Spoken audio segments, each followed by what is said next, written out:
So Neil Whitehouse, where did this idea of Jesus green come from? How did you start down this path? I guess it started when I was a teenager, and I always had a love of animals and plants, and ended up taking a zoology degree at Liverpool, and then through involvement in the church became a minister, but I never really relinquished this scientific view, and I was always concerned about the encroaching impact of humanity upon the living world. I remember when I was a teenager seeing the orchard I played in destroyed in order to make room for another housing development. And I think it stayed with me. And yeah. So you become a minister, first with the Methodists in Britain and now with us in the United Church here in Canada. And we're a pastor in various, frameworks of being a pastor. But from somewhere came this idea of yours of Jesus green. And this goes very deep. I mean, in effect, you're saying Jesus green is Jesus Christ for contemporary life. So this idea of Jesus green, where did this come from? Right, and so I stopped really prematurely because there's a huge jump from just being interested as a Christian in the environment to something as audacious as saying Jesus green. And it's grown on me, I guess, that I started reading about what other academics and Christians had written on the subject of ecology and Christianity. It's really interesting, but I'm aware a lot of it's never read, and that concerned me because it's of quality. And then I also changed myself really into taking it. The more I looked at it, the more serious and profound it was to me. And I think the title Jesus Green is the claim really that it is as important as calling Jesus Christ. And that's huge. And I can't do it. What I'm doing, in a sense, is inviting the reader, the listener, to consider the importance of this and whether it merits that sort of a title. It obviously would be new. So the approach is really to interest those people who are green in things that are Christian, and a lot of demythologizing of people's impression of what Christianity is about, and particularly what their understanding of Jesus is about. And then also to offer to Christians a quick step through what it is to be green. As in life, there are many shades of green. But I guess from the title, you'll get the impression that the only green I really think is worth taking is the deep green. You have said to me in other conversations that Jesus green could be seen, I guess, both by Christians and non-Christians as ludicrous or even offensive to their view of the world, whether they are believers or non-believers. I mean, for the non-believer to say Jesus has anything to say to me, or Christianity has anything to say to me, is probably as ludicrous and as offensive as Christians who are being told that they have to move from, no, they don't have to, but invited to move from Jesus Christ to Jesus green. I guess, and in a way, the titles for Jesus, when they really mattered, were disturbing, and people gave their lives for them. So I think in itself, it's not something problematic, but the interesting thing is, why would an ecologist take an interest in Jesus? And in a way, I'm inviting people to get to know why I follow Jesus in a way that this man has changed the way I am and how I live, and less so about the metaphysics of the Holy Trinity and heaven and hell and the great tradition of the Christian Church attempting to describe all of reality, all the metaphysics of life as we know it, rather to look at Jesus as a human being and yet still addressing fundamental questions of human existence that resonate and empower and in a way have hope for how humanity might actually change to live with respect to the limits of the natural world. And that I think is worth knowing if you're open-minded as an environmentalist.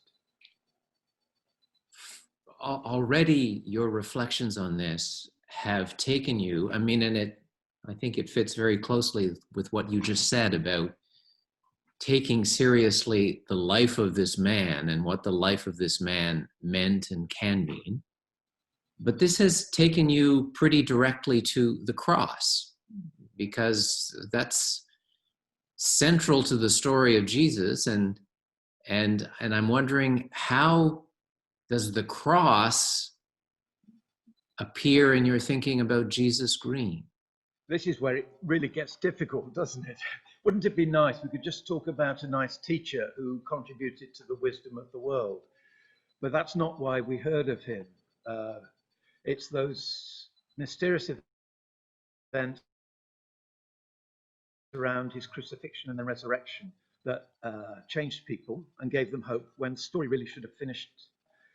What I found is that there is more to the story when you look at it through a green perspective.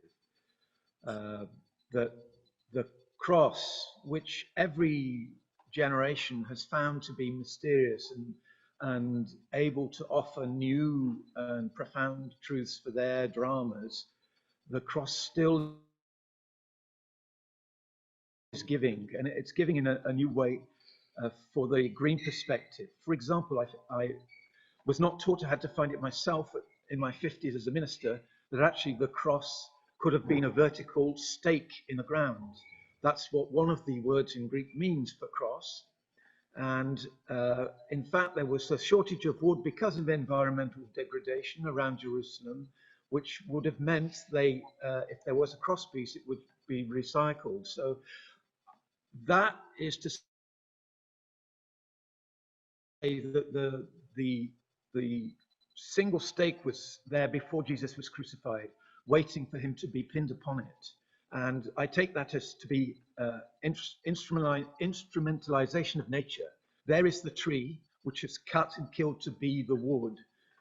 And then you have humanity, Jesus, the Son of Man, in a way representing each and every human being, pinned to the tree. And the two die. The one death leads to the other. So there is then a dynamic going on between humanity and nature, which of course is the whole dynamic that we are living through right now, and what will be the consequences. So I'm right at that point of writing at the moment about how to take that forward. But certainly it is a dynamic in the cross that I never saw, and I'm only seeing it because of this green perspective. So the title Jesus Green and all of this work is not to stay still, it's to take the church forward and to show how Christian faith is relevant and can contribute to the green transformation. And the way I'm talking, I hope, is affecting you and affecting the way you are thinking and perceiving. And in many ways, the gospel, in a way, is about new human consciousness. What is the nature of happiness? Is it to have more and more goods and materials, or is it to come to a simpler state of mind where you can be happy looking at the flowers and the birds and understanding other people and making space for them in the world. I'm sure this was Jesus's way. What's happening through Jesus Green is to realize that the very contemporary needs we're facing are written into the Jesus story already. And that is something of a mysterious truth. And that, I think, is faithful to what Christians before us have discovered. But staying with the cross just for a moment, because I'd appreciate your insight on this. The call to follow me can lead to the cross. And there is that whole reflection that Jesus Christ was a threat to established structures and systems and empires.